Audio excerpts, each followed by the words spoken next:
നമസ്കാരം മലയാളി വാർത്തയിലേക്ക് സ്വാഗതം.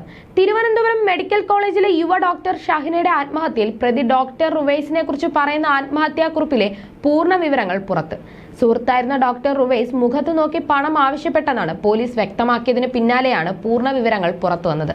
ആത്മഹത്യാക്കുറിപ്പിൽ റുവൈസിനെ കുറിച്ച് ഗുരുതര പരാമർശങ്ങളാണ് ഉള്ളതെന്നും പോലീസ് ഹൈക്കോടതിയിൽ നൽകിയ റിപ്പോർട്ടിൽ വ്യക്തമാക്കുന്നു. ചതിയുടെ മുഖം മൂടി തനിക്ക് അഴിച്ചുമാറ്റാൻ കഴിഞ്ഞില്ലെന്ന് ഡോക്ടർ റുവൈസിനെ കുറിച്ച് ഡോക്ടർ ഷഹിന പറയുന്നു. അവന് പണമാണ് വേണ്ടത്, അത് എന്റെ മുഖത്ത് നോക്കി പറഞ്ഞു കഴിഞ്ഞു. ഇനിയും ഞാൻ എന്തിന് ജീവിക്കണം? ജീവിക്കാൻ തോന്നുന്നില്ല. ഈ ചതിക്ക് പകരമായി നല്ല രീതിയിൽ ജീവിച്ചു കാണിക്കേണ്ടതാണ്. പക്ഷേ എന്റെ ഫ്യൂച്ചർ ബ്ലാങ്ക് ആണ്. ഇനി ഒരാളെ വിശ്വസിക്കാനോ സ്നേഹിക്കാനോ എനിക്ക് കഴിയില്ല.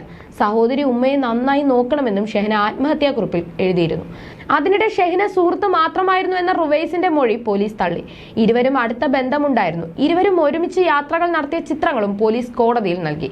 മരിക്കുന്നതിന് 2 ദിവസം മുൻപ് കോളേജ് ക്യാമ്പസിൽ വെച്ചാണ് റുവൈസ് ഷെഹനയോട് പണം ആവശ്യപ്പെട്ടതെന്ന് പോലീസ് പറയുന്നു. പ്രതി ഇക്കാര്യം സമ്മതിച്ചതായും റുവൈസിന്റെ ജാമ്യാപേക്ഷ എതിർത്ത് ഹൈക്കോടതിയിൽ സമർപ്പിച്ച റിപ്പോർട്ടിലുണ്ട്. ഷഹിനയുടെ ആത്മഹത്യയിൽ പങ്കില്ലെന്നും മാധ്യമ വാർത്തകളുടെ അടിസ്ഥാനത്തിലാണ് കേസെടുത്തതെന്നുമാണ് റുവൈസിന്റെ ആരോപണം. പോലീസിനെ വിമർശിച്ചതിന്റെ പ്രതികാരമാണ് തന്റെ അറസ്റ്റെന്നും കോടതിയിൽ റുവൈസിന്റെ അഭിഭാഷകൻ വാദിച്ചിരുന്നു. സ്ത്രീധനം ചോദിക്കുന്നത് കുറ്റകരമാണെന്ന് കഴിഞ്ഞ ദിവസത്തെ വാദത്തിനിടെ ഹൈക്കോടതി ജഡ്ജി പറഞ്ഞിരുന്നു. പോലീസ് അറസ്റ്റ് ചെയ്തതിനെ തുടർന്ന് റുവൈസിനെ കോളേജിൽ നിന്ന് പുറത്താക്കിയതും പഠിക്കാൻ മിടുക്കനായിരുന്നുവെന്നും അഭിഭാഷകൻ വിശദീകരിച്ചു. എന്നാൽ മരിച്ച ഷഹിനയും പഠിക്കാൻ മിടുക്കിയായിരുന്നു എന്നാണ് കോടതി ഓർമ്മിപ്പിച്ചത്. തുടർന്ന് ഹർജി ഇന്നത്തേക്ക് മാറ്റുകയായിരുന്നു. സ്ത്രീധനം കുറയുമെന്ന കാരണത്താൽ റുവൈസ് വിവാഹത്തിൽ നിന്നും പിന്മാറിയതിലുള്ള മനോവിഷമം കാരണമാണ് മെഡിക്കൽ PG വിദ്യാർത്ഥിനി ഡോക്ടർ ഷഹിന ആത്മഹത്യ ചെയ്തതെന്നാണ് പ്രോസിക്യൂഷൻ കേസ്. ഡിസംബർ 4-നാണ് ഷഹിന ആത്മഹത്യ ചെയ്തത്. അറസ്റ്റിലായ ഡോക്ടർ റുവൈസ് ഡിസംബർ 7 മുതൽ ജുഡീഷ്യൽ കസ്റ്റഡിയിലാണ്.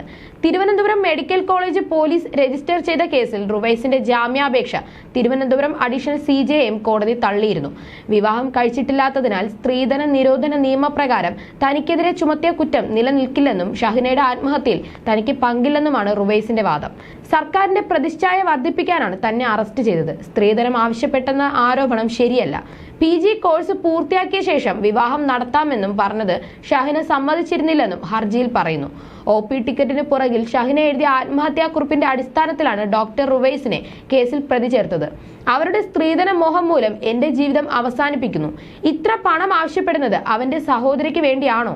ഞാൻ വഞ്ചിക്കപ്പെട്ടു എന്നായിരുന്നു ആത്മഹത്യാക്കുറിപ്പിൽ എഴുതിയിരുന്നത്. ഈ വരികളുടെയും ബന്ധുക്കളുടെയും മൊഴികളുടെയും സാഹചര്യ തെളിവുകളുടെയും പശ്ചാത്തലത്തിലാണ് റുവൈസിനെ കേസിൽ പ്രതി ചേർത്തതും പിന്നാലെ അറസ്റ്റ് ചെയ്തതും.